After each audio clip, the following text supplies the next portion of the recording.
Welcome back, happy hempsters. Thanks for joining us on a new episode of Hempin Happiness. I am one of your hosts, Dee Dee Taylor. And I'm the other one, Beth Panati. I like it. I like it. Welcome back. And make sure you search for us. We are back on Spotify now. Yay. So happy to have that. And you can also catch any of our older shows on YouTube. And we are on and subscribe. We are on all the socials. Leave your comments. I had one guy, I think he went through a whole bunch of videos and left all kinds of comments. And I loved it. I loved reading about it. So I'm like, yes, I agree. No, we don't. Whatever, but it's awesome. Love hearing people's feedback and even questions and asking questions. Super important. What are we talking about today, Miss Beth? All right, women's health and cannabis. Okay. Where do we start? Right? We're two women and we know. So what, poor women, we go through so much shit. Yeah. We have to deal with the periods when we're young and then deal with them our whole lives. And then there's always other crap that a lot of us have to deal with. I know I had a lot of cysts on my ovaries. I ended up having a hysterectomy back when I was 38. And, that kind of throws you into menopause. They left one ovary, but it was still, I definitely still had a lot of the menopause symptoms and perimenopause now. And I think I'm through it. Who knows? Yeah. I don't know. Right. I've also been tested where I've had an egg. In that state, I forget what it's called, but it's kind of crazy. And I was like, yeah, kind of feel crampy because you know how you'd feel when you get ready to ovulate. But that's been a while. But it's kind of crazy how your body reacts to that too. And just menopause in general. And God, we have a lot of women come in that talk about, oh, I'm not sleeping because of menopause, perimenopause, and my mood swings are horrible. And I'm like, yeah, been there, done that. Yeah. So many issues that women are going through, and endometriosis is freaking horrible. And more, it just seems almost like an epidemic. It does seem like it. What is causing so much endometriosis? I wish I knew. Because it's almost like scar tissue just builds up in your uterus and even outside of your uterus. Like this one, I don't know where I heard this. It's been a while, obviously, since I've heard it. But this one poor lady, she would tell her doctors and go to doctors and try and just always in pain. Finally, she passed away and they did an autopsy. She was filled with endometriosis. It had literally eaten away her entire life. And it was so sad because other things could be done. No one listened. Nobody did anything. And especially women, man, you really have to stand up for your health. You do. And I always tell, if you are not getting the answers you need, or you're not getting a doctor that's helping you and it's a male doctor, go see a female doctor. I had to switch mine because he just wanted to throw me on GLP-1, which I am not pre-diabetic. Yeah, I'm overweight, but I'm healthy. Yeah. My genes play a lot to do with that. And I was like, no, you didn't even run any tests. You just walked in and wanted to put me on it. That's when they're getting a kickback, by the way. And I was like, F that, F you, I'm out. So I found a female doctor and she listens to me. I get like a whole half hour with her, which is, that's huge. I know. But it's horrible because we go through so much stuff, from anxiety to sleep issues. Childbirth. And then having sexual issues where it's painful or you don't want to, or your libido's gone. So plus it's probably because you got a shitty man, but that's, not everybody has that, or a shitty wife. I don't know, whatever you're into. So or not into. You just don't want to be touched anymore. Right. Get away from me type thing. So and that's everything it's a lot to do with hormones. Oh, absolutely. And we have a really hard time regulating hormones. We do. I don't know, but our endocannabinoid system helps with that. The main way that our hormones are regulated. And most people are not aware of that. No, especially doctors. Yeah, exactly.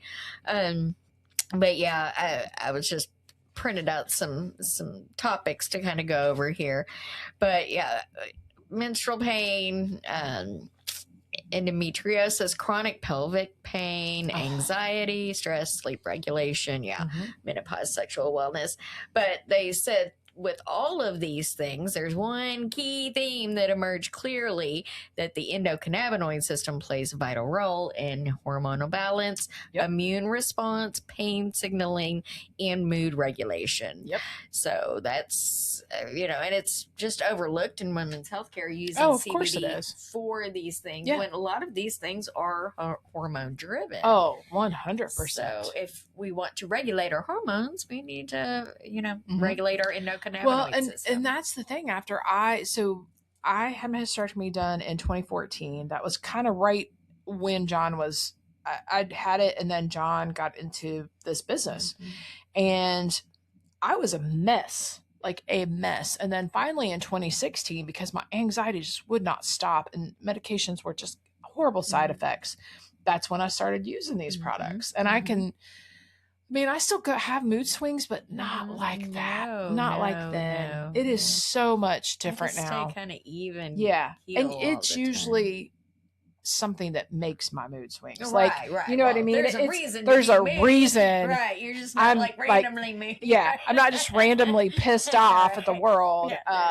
There's usually something. And that's okay to have a reason to be it's usually legislators, but legislative shit, federal shit. But pissed off aggravating. Especially when you got to worry about your business. But ever since I've taken it, now I will still have sleep issues. And remember, I was having so much abdominal pain. I was kind of worried about it, like it's something a little more serious. But then that's when I found out I was gluten intolerant. And then you're like, oh my God, that clicked. Right. Now I know what was going on with my mom when she was my age too, because she had a lot of the same symptoms. And God love her, she passed away before they even knew that was an issue. They just gave her gas pills because she was gassy. Well, no, it's probably because she was gluten intolerant. So it's amazing that we have had a lot of advancements in medicine, but also the advancement in cannabis too. And knowing how much these products can help with menopause and perimenopause and sleep and anxiety and just that your overall well-being. And I think that if more women turn to natural products instead of just running to HRT, instead of just running, to the doctor for things that the doctor ain't gonna help you with anyway. I think if we took our health into our own hands, sometimes we will make more of a difference than we think, especially when it comes to cannabis. Use. And I would try this first before anything, because like we say, there's not going to be the side effects that you could get from other medications. Because cannabis is natural. It works with your endocannabinoid system naturally. But I do know a lot of women who are reporting relief especially with menopause, because that's kind of everywhere. That can be from, bleeding and pain. It can be mood. It can be sleep. It can be the hot sweats, night sweats, cold, all over. So, CBD is going to help with that, and THC is going to help with that pain as well, and help with the sleep. It certainly is. But I do want to recommend, so what we, can't even talk. What I had pulled up this information was from the Realm of Caring. They are an amazing website, yes, they are. And it's realmofcaring.org. Do you know how that happened? They're that's Charlotte Fiji's parents and her family. Yes, I forgot that. Yes. Yeah. So they are very, very, very knowledgeable, just like Project CBD is. But so we kind of go over a few things, but if you want to do some research and deep learn dive more into it, realmofcaring.org has the most amazing information on all types of ailments and things like that.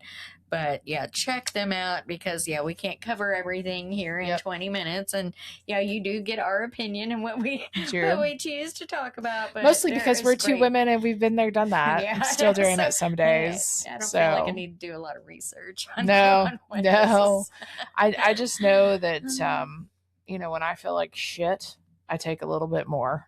Yeah. And exactly. if, you know what I mean? And if I'm in pain from working out or what have you, I do our roll on and I might take a little more THC. Yeah. So it's, you and I try to do things as natural as possible because you came from a healthcare background. You are a nurse. I say once a nurse, always a nurse. You're a nurse in my book.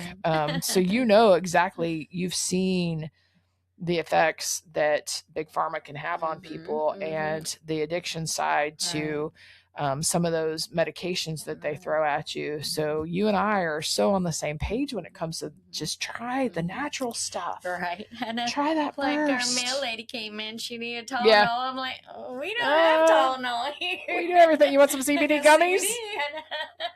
But I don't know. She's drug tested. So yeah. That's something that THC in her system. You have to worry about. Yeah. Thank goodness we work for people that don't require that. Right. But I mean, I take CBD for everything. I mean, anything that hurts. I mean, but I don't have, I'm so consistent. I can't remember last time I've had a headache or. I still get them, but I get they're pinpoint migraines. And I think that they are stress related. And as much as I would love to say that I have a stress-free life, we both know that is not the case. And they're rare. They don't happen all the time, but I will get pinpoint migraines. And I didn't even know what they were, but it feels like a damn ice pick. It's just in one little spot in your head. And you're just like, oh my God. Like it makes your whole eyeballs go back in your head. And you're like, am I having an aneurysm? Am I about ready to die? So those suck. But what I have noticed that I will do is I will put some of our balm on the back of my neck. So they could be I think it's tension. Yeah. And so I'll put some of the balm on the back of my neck and I'll put it on my foreheads and my temple. I've really put it on my face all the time. But that does seem to give me a little bit of relief if it's one of those days. And it's not all the time, but usually during legislative session is when it happens the most. I mean, anything can trigger anything. We just like to treat everything with CBD. Because it works. I know. You know, and women deserve the same type of care that men get. I mean, someone made this analogy and they said that, you know, if a man had to give birth, that you would have abortion clinics on every corner.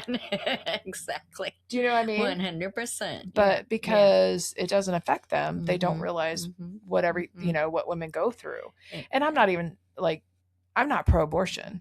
Right. But I am make up your own mind. Choice. Right. Yeah. Right. I'm pro people in I will say I'm pro-life too but I want to help that child after it's been born too, not just for when it's born. Right.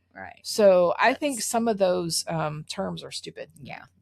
It's just to confuse people on what they're and make divisions. To believe in. Yeah, and divide us further.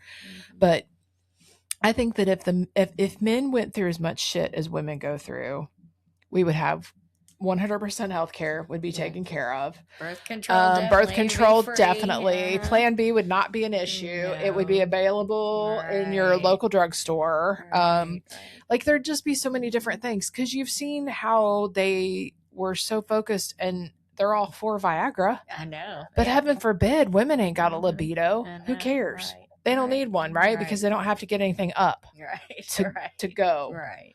So to me, it's just those double standards, but that we have lived that, right? I mean, I never realized, women only got the right to have a credit card back in the 70s. Right. I know. And didn't need a man for a fucking bank account. That's when we were born, Beth. We were born in the 70s. I know. And so 50 years, Yeah. And I think back on that. No wonder my mom struggled because she always thought she needed a man. And for the longest time, she did. Right. Because she couldn't be that independent woman like we are. Right. Like, I love my husband, but I can survive without him if I have to. Right. You know what I mean? Like, you and I could do that. We're not that reliant on the male now. And I think men hate that. I think so I think they really hate that. They don't want all the damn responsibility most time either. So pick and choose. I really think women should rule the world. We would fix a lot of shit. We really would. We already know. I know. We already know that. Women rule the world. but we got to take care of our bodies first. We so that way do. we We can do. rule the world. You know, take the time to relax. Yeah. Take a bath. Mhm. Take a bubble bath. Well, do a CBD bath A bomb. bath bomb is really good for endometriosis. It is. That It's very pain. relaxing. Do a So gummy that's and a good. bath bomb. That's Right, great. Right. Oh, it's great. I know. It's one of my favorite things to do. Mhm. And we've heard it Yeah. helps a lot of people. It They swear does. by It so. does. I mean, I wish that I would have had these products prior to. I do wonder how things would have turned out had I had these prior to my hysterectomy because of the cyst on my ovaries and stuff. I've always had problems. I mean, I was 19 years old, and I had a 3-pound, 11-ounce cyst removed. Oh I have a God. C-section cut from where they had to Oh, open me up to remove that thing. wow. And thank God it was benign, but can you imagine? No. 3 pounds, 11 ounces. And I've never had a kid. That was my kid, sort of. Right. But yeah, I remember seeing pictures of it, and they had a big pin laying by it. And it was bigger than longer than the big pin. It was gross. It was so gross. Crazy. But yeah, 19 years old. Yeah. And I've just always had tons and tons and tons of female issues. So, but it took them forever to give me the hysterectomy because, of course, I was in the childbearing years, even though I never planned on having my own because I also have a blood clotting issue that's scary. Right. Trying to give Especially birth and you might have a blood clot. Yeah. So it's just been when it finally, God, it was the best thing ever. Yeah. Once I got past, the month, 2 months of the pain, man, I haven't regretted it. Yeah. So if you're a woman out there and you are on the fence about having a hysterectomy or not, God, just have it. There, even if you're in the childbearing years, if you can get it and have it and you're hurting and miserable, you can always adopt. Right. There's so many babies out there that need moms. You know what I mean? And that's how I looked at it. I tried to adopt, that fell through, but then I adopted Morgan. Right. So I'm still a mom. That's right. I also got a little shit named Boo Boo, and that's my baby too, with the god awfulest, smelliest breath. But so just keep that in mind. But you got to take care of yourself. Yeah, and I don't know why.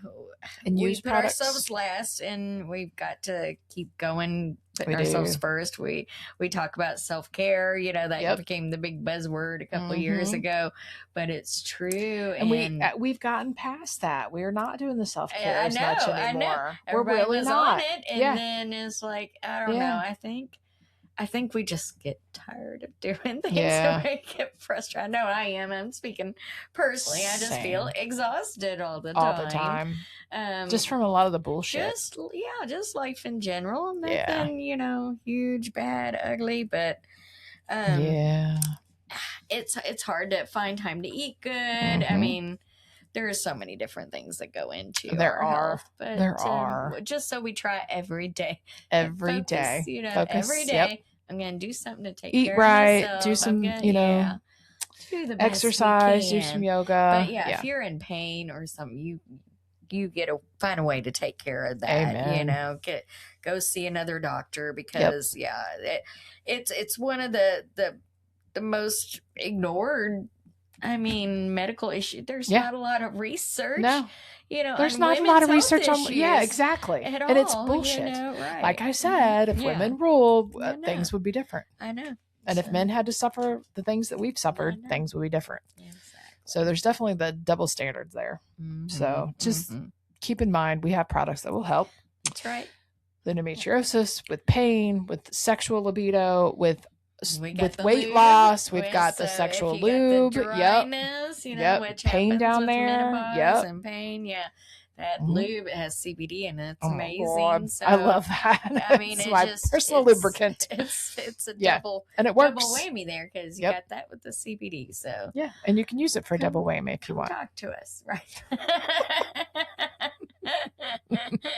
And on that note, I think I know what it is. I think I know what I just made up a new term. That'll be the next thing. Yeah, there's probably one double whammy.